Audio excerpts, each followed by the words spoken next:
Good morning.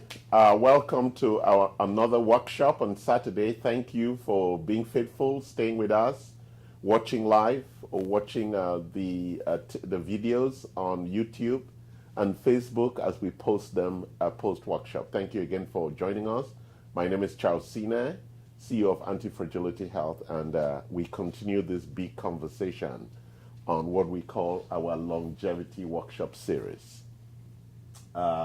So longevity, again, as a reminder, is about lifespan plus health span, which simply means living a long and healthy life. And so we look at this graph that shows our health from childhood. It increases and matures around 20, and then it begins to degrade until we die averagely around 78. That's lifespan. And in the context of what we are saying is, if we improve health span, we can actually increase lifespan. So the challenge is, the longer you stay without actually working on this, the more work you need to do to improve your health. And it is for the rest of your life, because lots of people ask me, how long am I supposed to do this? Well, for as long as you live. If you want to have a long and healthy life, then you'll have to do these things that we talk about for as long as you live. But there are three pillars that drive the architecture for lifespan and health span. Pillar number one, it's lifestyle. We already inherited our genetics, and the only thing we can do after that inheritance is to adopt a set of lifestyle practices that would create epigenetic influences, which means if I inherited weaknesses in my diabetic sugar metabolism or lipid metabolism, or some deformities genetically, then there are lifestyle things that I could make that would then reduce the expression of the inherited genetic architecture, and that's what we call the underlying epigenetics. So for example, if my family has a history of diabetes, well, it's unfortunate for me, sugar is something that I need to manage throughout my life to ensure that there is no expression of diabetes, type 2 diabetes, and the consequences of type 2 diabetes.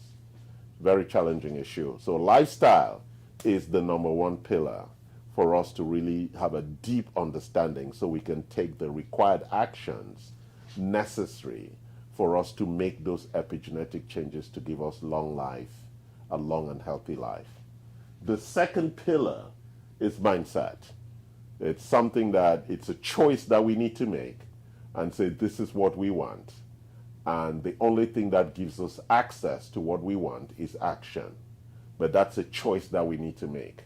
It's nobody's fault what you inherited. It is your life, and therefore it is your responsibility to have the right mindset that's required for this very long journey, right? A journey of up to about 100, 120 years old. And finally, when God built the architecture, he built it with the ability for us to get some signals. And we call this signals of imbalance or signals of balance, but we're more interested when there is imbalance. But understanding the signals are really important. And there are 10 areas that we've identified as areas of clinical imbalance for which we are interested in the signals. And we've been talking about that over the last couple of months.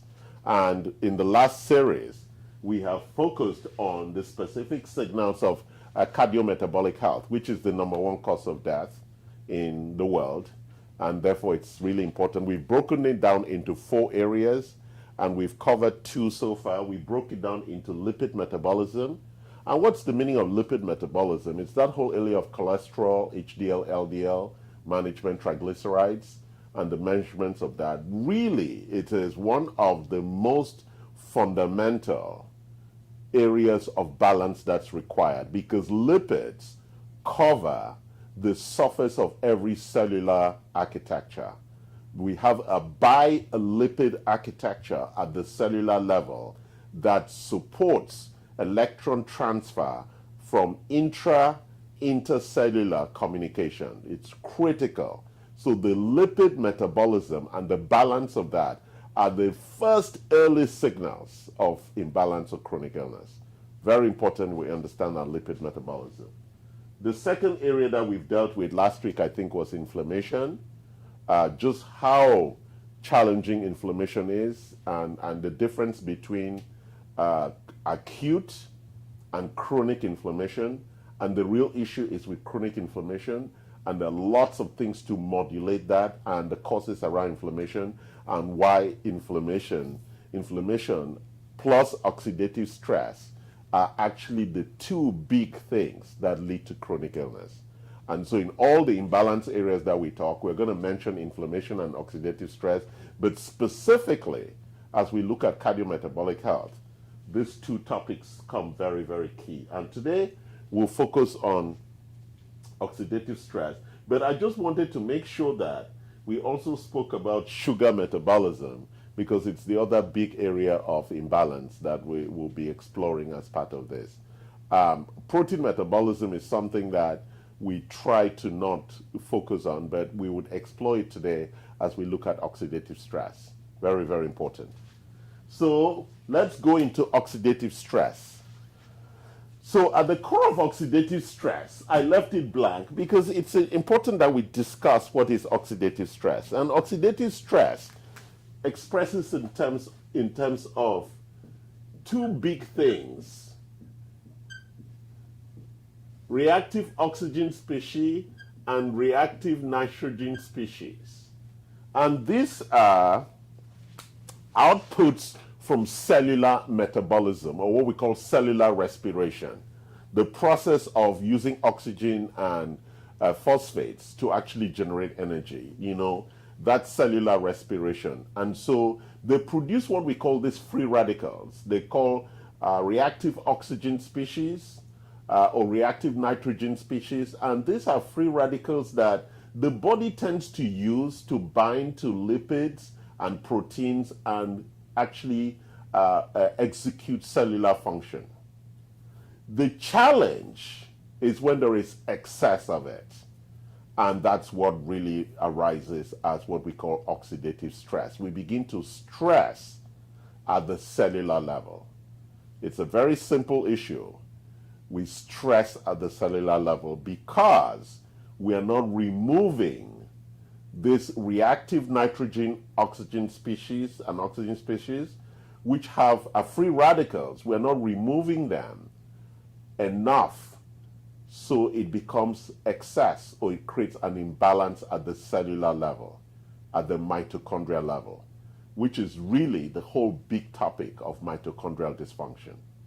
But this is a cellular issue, and its impact is massive across our biochemistry. So let's look at some of the drivers of oxidative stress. So I spoke about it at the cellular level, but I didn't talk about the impacts, because from inside, what is driving, what we say endogenous, it's driven by mitochondrial and inflammatory signals, or inflammatory cytokines. These are things that are saying, hey, we need to go do some work somewhere, and causes inflammation. And because those cells are activated, then the production of ROS and NOS increases. The nitrogen, oxygen, the reactive nitrogen species and the reactive oxygen species increases because these cells are agitated. And therefore, if we don't use the antioxidants to remove them in time, then we begin to end up with oxidative stress. But there are other things from outside, exogenous, that also drive oxidative stress, because it forces the cellular architecture to respond. Radiation. That's why we do a lot of heavy metal detox, because those heavy metals that come from outside or hit us who are in our body causes cellular stress. And that cellular stress leads to oxidative stress. Also, infections, pathogens, or drugs, when they come into our body unnecessarily, they cause significant impacts of oxidative stress. So let's look at, and so we think about oxidative stress, but the question is that what does it really do? Because it is a transitory issue. You see, that's why chronic illness is such a very challenging issue to manage, because it is an accumulation, a slow accumulation over time of the outputs of inflammation and the outputs of oxidative stress, and they actually drive each other that lead to chronic illness. So let's look at it. What does oxidative stress do to DNA? It causes significant misfolding of the DNA. So when the DNA is being copied, it begins to make a lot of errors. That is really what leads to chronic illness: heart disease, diabetes, kidney failure. It is the misfolding of the DNA chromosome copying process. When the chromosomes are being copied, it's being copied incorrectly, number one. And therefore, when it goes to express the epigenetic expression into proteins, then has error. That's number one. Number two, it binds with lipids and causes real challenging issues at the cellular membrane architecture. Remember, atherosclerosis, which is a lipid formation on the cellular surface because of inflammatory signals, leads to cholesterol accumulation and atherosclerosis, high blood pressure, and other things. So the impact of oxidative stress is that it changes the lipid functionality and then causes damages at the cellular architecture, which leads to heart disease, kidney failure, and all the other things that drive that. And finally, it challenges the protein structure. It changes the protein structure because it binds to the good proteins, and it reduces the availability of these amino acids that are required, are building blocks for the body.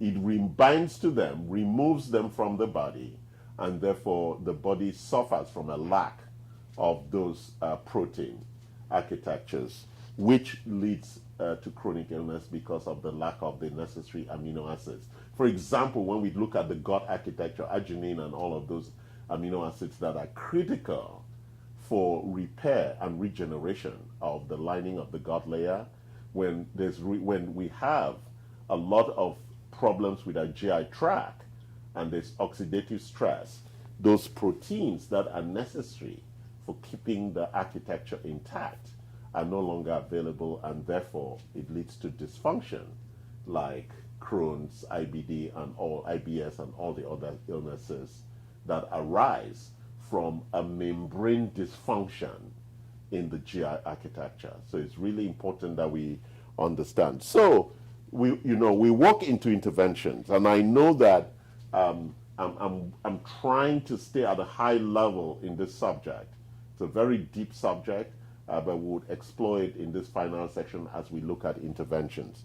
So when we look at lifestyle interventions, I say sleep should be optimized, because sleep is when the body resets and does a lot of repair and regeneration. So if there's mistakes with chromosomal architecture, there are lipid issues, and there are protein misfolding problems, it is during sleep that the body might recognize and actually take us into issues of autophagy or mitophagy to remove some of these proteins and some of these things that are going to cause dysfunction.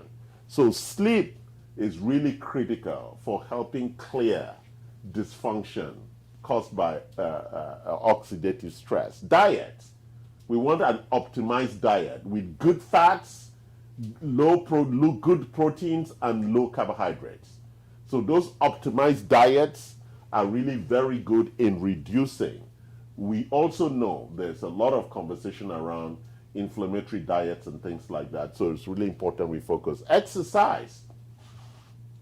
Exercise calms down, releases the right hormones that are going to drive metabolism in the right areas. We want to reduce toxins, because toxins put an alert on the body and then cause obesity or fat deposits that are trying to lock down the toxins. And fat deposits actually create oxidative stress, because the body now is trying to hold on to this dangerous load and has to really stay alert so this load doesn't escape into the body. And so obesity at the core also causes oxidative stress and inflammation, as we've discussed. And what is obesity? It is the body's desire to hold onto toxins and protect them in storage so they don't flow into the bloodstream and cause significant damage. Allergies, right? It's a reaction, and it puts a tremendous strain on the immune system, and therefore the immune cells begin to suffer oxidative stress, plus infections, right? If we have persistent infections in the GI tract, as I've been talking about, the mouth, which is actually the biggest source of infections, therefore periodontal disease is, we know, the source of a lot of infections that drive the architecture of the body. So the mouth, the GI, the UTI, the urinary tract infections, all those infections causes oxidative stress, and therefore we want to reduce toxins. And how do we reduce toxins? We use air filters, we use water filters, we use things that are, we wear masks, we use things that are going to reduce the amount of toxins that are coming into us. We reduce allergies by ensuring that we have a good diversity of bacteria in our microbiome or the GI architecture. And we reduce infections by really just staying clean and keeping our immune system up to scratch. So really important things that help us at level 1 reduce oxidative stress. But at level 2, which is where we then bring nutrients, and that's why you see my nutrients tray. So we have a lot of exciting products here, because as we grow older, our mitochondria begins to suffer. So from Research Nutritionals, we have the ATP 360, which is optimizes mitochondrial function and mitochondrial growth. So gives us more mitochondria, because the more mitochondria a cell has, the more energy that cell has. So you want to influence that. And ATP fuel is a complete mitochondrial support. It gives you energy, because notice, most times before you start getting sick is that you start losing energy, you're fatigued. And then we have a NT factor, which is also a full mitochondrial formula. We have one here too, which is ATP Ignite. We know ATP, which is the source of energy. And then we have a couple of products here. MitoCore, it's a real complete treatment. It's a mitochondrial dysfunction solution in capsules and also in powder. And then we have this collection of antioxidants, which actually help remove the reactive oxygen species and the reactive nitrogen species. Excesses of them, these are antioxidants. They reduce excesses of them in the cellular architecture, which then allows the cells to perform at optimal performance levels. So we have things like NAC, beautiful product, Coquinol 2000 with that has ubiquinol with endogenous substances. We have glutathione here, vitamin C and vitamin E, and the mixed tocopherols. So we have a full set of things to provide nutrient support for mitochondrial optimization, antioxidants, and to support stress issues of sleep and things like that for optimization. But as a final layer, we look at our advanced therapies, which we have been using. I use quite a few of these products directly to address the underlying dysfunction that's arising from oxidative stress. So for the DNA repair, you want to use NAD+, which is going to help, plus poly-MVA that provides the ATP architecture, so that when the DNA is copying, it's not making a lot of mistakes, and reduces the copying mistakes, which actually leads to chronic illness. NAD is a fantastic IV infusion. which is available, including poly-MVA.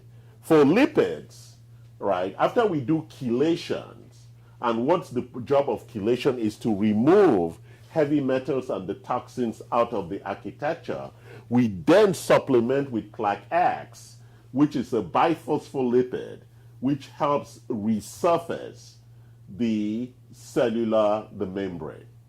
Very, very important. Helps for people who have cardiovascular, hepatic, and other issues, liver, kidney. Plaque X as an IV brings that biphospholipid solution to address the lipid dysfunction that happens at the membrane level.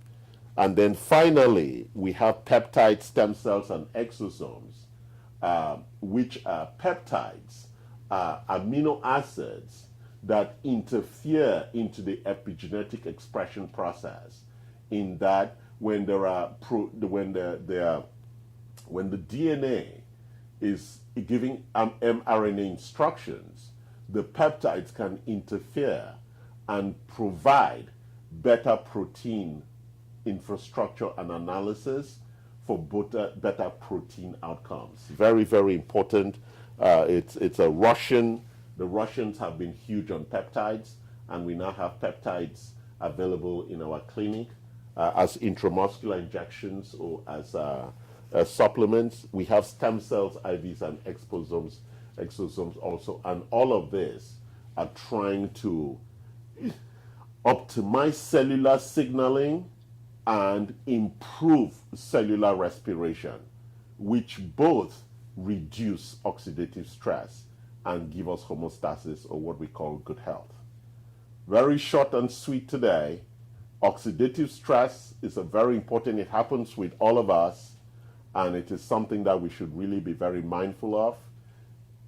Between oxidative stress and inflammation, as middlemen, these two boys, bad boys, are what lead to chronic illness. Have a wonderful day. Thank you, lovers. Enjoy. Send your comments and feedback. And I'll see you next week, Saturday. Thank you for joining us again. And happy Labor Day.